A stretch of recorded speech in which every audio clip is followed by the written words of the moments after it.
मोहम्मद हारिस साहब पूछते हैं कि एक आदमी के घुटनों में तकलीफ़ है और नमाज में ज़मीन पर बैठकर खड़ा होने में तकलीफ़ होती है, उसको कुर्सी पर नमाज पढ़नी बेहतर है या ज़मीन पर बैठकर?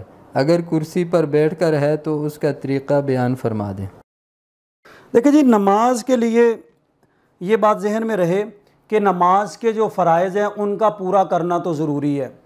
क़ियाम है, रुकू है, सजदा है, ये फ़र्ज़ में आती हैं चीज़ें और इनका पूरा करना ज़रूरी है। लेकिन कुछ चीज़ें मजबूरी की बिना पर उनमें रुख्सत भी मिल जाती है, जैसा कि ज़रूरातु तुबीहुल महज़ूरात के मजबूरियाँ जो हैं वो ममनुआत को भी जायज़ बना देती हैं। तो इसलिए अब ये जो साइल हैं ये अपनी नौयत समझते हैं कि ये इनके लिए आसानी खड़े होकर नमाज़ पढ़ने में है या ज़मीन पे बैठकर नमाज़ पढ़ने में है या कुर्सी पे बैठकर नमाज़ पढ़ने में है।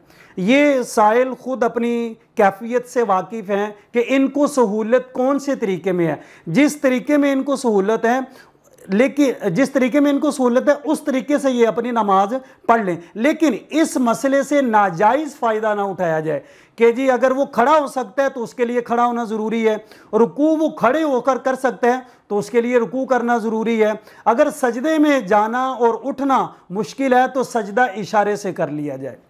ये बाज़ लोग होते हैं कि जी वो खड़ा तो हो सकते हैं वो लेकिन खड़े नहीं होते, बैठ जाते हैं। रुकू खड़े होकर तो कर सकते हैं लेकिन नहीं खड़े होते, बैठ जाते हैं। इस तरह ना किया जाए।